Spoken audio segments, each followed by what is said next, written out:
everyone, welcome to my channel Simran's Viroklis. Today I am going to talk about the hesitation faced by the students when they present their answer in front of any person.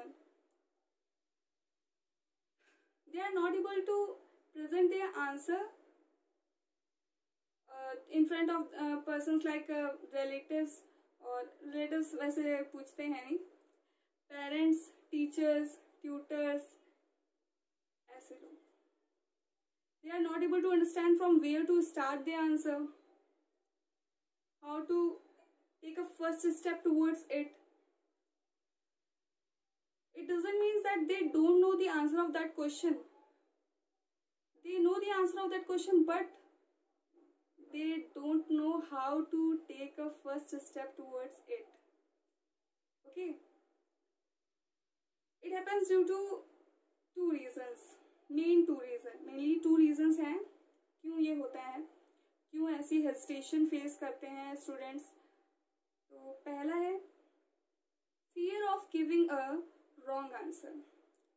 देखो, अगर आपसे किसी ने कोई सवाल पूछा और आप पहले ये सोचने लगे अगर मैंने जो सवाल का जवाब दिया वो कहीं गलत हो गया, या फिर पता नहीं वो अच्छा होगा कि नहीं होगा, पता नहीं इसमें मैं अच्छे वर्ड यूज़ कर पाऊँगा कि नहीं कर पाऊँगा, बहुत ज़्यादा अट्रैक्टिव वर्ड्स होंगे कि नहीं होंगे, यानी जो पर्टिकुलर पर्सन है उससे ज़्यादा अच्छा नहीं होगा कि नहीं होगा.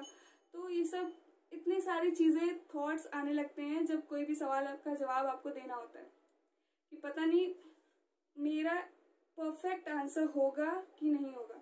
तो आप ही बताइए, अगर इतने सारे क्वेश्चन आप पहले ही अपने माइंड में डाल लेंगे तो आप जो आंसर आपको देना है वो कैसे दे पाएंगे. माइंड है वो सोचेगा आंसर को. अगर आप इतनी सारी चीज़ें उसे सोचने के लिए दे देंगे तो वो क्या सोचेगा, फिर वो आंसर सोचेगा या फिर ये सोचेगा कि पता नहीं मेरा आंसर सही होगा कि नहीं होगा, या उस पर्सन से बेटर होगा कि नहीं होगा, या मैम को पसंद आएगा कि नहीं आएगा, या फिर मुझे इसमें फुल मार्क्स मिलेंगे कि नहीं मिलेंगे अगर आपको वाइवा चल रहा है. ऐसे बहुत सारे क्वेश्चन आप अपने माइंड में ले आते हैं. तो आपका माइंड उन सवालों का जवाब देगा या फिर क्वेश्चन का आंसर ढूंढेगा. ओके, तो this was the first reason why this hesitation faced by these students. Okay, second reason is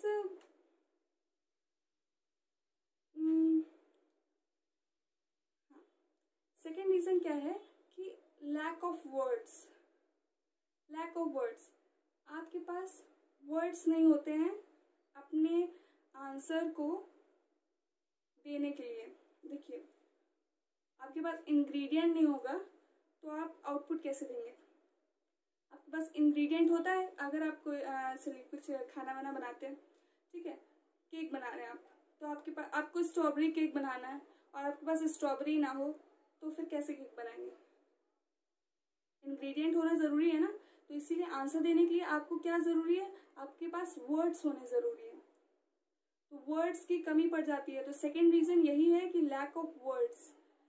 तो हमें प्रॉब्लम का ये प्रॉब्लम क्यों हो रही थी इसका रीज़न तो पता चल गया ना. दो ही मेन रीजंस हैं. क्या है? First is that fear of giving a wrong answer. Second, lack of words. Okay, let's know the solution of this problem. Solution में जान लेते हैं. पहला सॉल्यूशन क्या होगा? Be confident. Don't worry about the future. Okay, आप ये ना सोचिए whether my answer will be right or not, whether my answer will be better than that person or not, whether my answer will be more attractive than that person, whether I'll get full marks or not. अरे what, ये क्या है? इतने question नहीं करने. आप answer सोचिए, बाकी जो आउटपुट निकलेगा वो तो देख लेंगे ना. आप अपना काम करिए, आपको आंसर देना है. इतना सब कुछ सोचेंगे. माइंड है आपका, माइंड बताया था ना. तो माइंड है, उसको कंट्रोल में रखिए. आप जो करवाइए वही करेगा ना. तो आपके पास आपने वो पढ़ा होगा तो वो आंसर दे भी लेगा. इतनी सारी चीज़ें जो सोचने के लिए दी है, वेस्टेज, वो हटा दीजिए. फालतू का काम करवाने लगेंगे तो वो जो मेन काम करना है वो कैसे करेगा. ठीक है, तो क्या है? Be confident and don't worry about the future. Don't worry about the answer which will be correct or not, I don't know, but don't worry about it. Second क्या है? Read, read and read. Second solution यही है. Second last भी कह सकते हैं, last but not least, read, read and read. The more you read, the more you get the words, new words, and the more you get new words, the more you can present your answer more effectively. Okay? जब आपको words नए नए पता चलेंगे तो आप अच्छे अच्छे वर्ड्स छाट के अपने आंसर्स में डाल सकेंगे. अब अच्छी क्वालिटी की चीज़ें डालेंगे तो वो अच्छा बनेगा ना. तो आप जब बहुत ज़्यादा पढ़ेंगे, अब आपने लिमिटेड ही वर्ड्स हैं आपके पास, और वो भी आधे इधर जाते हैं आधे उधर जाते हैं, दिमाग में कुछ रह ही नहीं जाता. हाँ, तो लिमिटेड वर्ड्स हैं, ठीक है, मतलब लिमिटेड भी रखिए तो वो भी सॉलिड कंटेंट होना चाहिए, कि वो एकदम जेम्स हो, कि वो जेम्स को अगर आपने आंसर में यूज़ कर लिया तो फिर आंसर तो वाह वाह क्या आंसर है, मतलब होना चाहिए ना. जैसे इंग्रेडिएंट के बिना कोई चीज़ अधूरी है, वैसे ही वर्ड्स के बिना आंसर्स अधूरे हैं, है ना. ओके, तो सेकंड यही था, read, read and more read. लेकिन don't read the whole chapter every time. आपको हर बार रिवाइज करते टाइम पूरा चैप्टर नहीं पढ़ना है. आप क्या करेंगे, जब पढ़ रहे होंगे तो इम्पॉर्टेंट लाइन्स को अंडरलाइन कर लीजिए, फिर वही लाइन्स को, और जो अगर कोई वर्ड्स भी पसंद आए तो उनको भी अंडरलाइन कर सकते हैं, जो भी इंपॉर्टेंट चीज़ें हैं वो अंडरलाइन कर ली. फिर हर बार रिवीजन करते टाइम सिर्फ आप उन्हीं चीज़ों को पढ़ेंगे. बाकी आप जान गए कि उन जो चीज़ें बाकी हैं उसमें तो वर्ड मिलने नहीं वाले. अगर कोई भी चीज़ एग्जाम्पल दिया हुआ है तो आपको उससे तो ढूंढना नहीं, आपको मेन जो चीज़ें इंपॉर्टेंट है वही पढ़नी है. तो आप बार बार जब रिवीजन करेंगे तो वही चीज़ें बार बार पढ़ेंगे.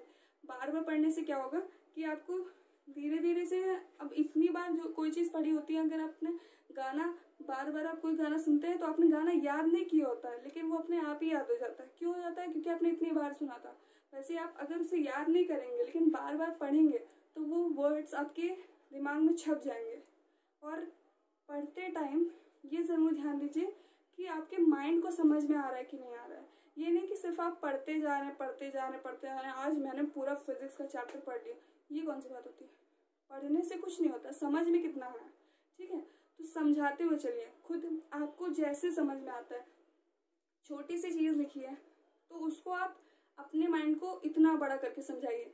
उसको छोटे से को जब आप खुद एक्सप्लेन करेंगे ना माइंड को, तो उसको समझ में आ जाएगी. तो उसके बाद उसको याद करने की ज़रूरत नहीं पड़ती है. याद हर चीज़ करने की ज़रूरत नहीं होती है. आप क्या करेंगे, समझेंगे तो आंसर्स आप खुद ही अपने आप बता सकेंगे, क्योंकि आपने याद तो किया नहीं है, उसे रटा तो है नहीं. रटना नहीं चलता है अब रटने वाले दिन नहीं है. ओके, आपको पढ़ना है, समझना है, और जो आप समझेंगे, अगर आपका कॉन्सेप्ट क्लियर है तो आप बहुत अच्छे से आंसर दे सकते हैं. आपको आंसर देने में कोई भी डिफ़िकल्टीज नहीं होंगी. ओके, तो सॉल्यूशन क्या है? सबसे पहले प्रॉब्लम्स का रीज़न क्या था ये देख लेते हैं. प्रॉब्लम्स के रीज़न 2 थे. क्या थे? कि fear of giving a wrong answer, lack of words. Solution क्या है? Be confident, don't worry about the future, and second one, read and read. Okay, I hope that it will be helpful for you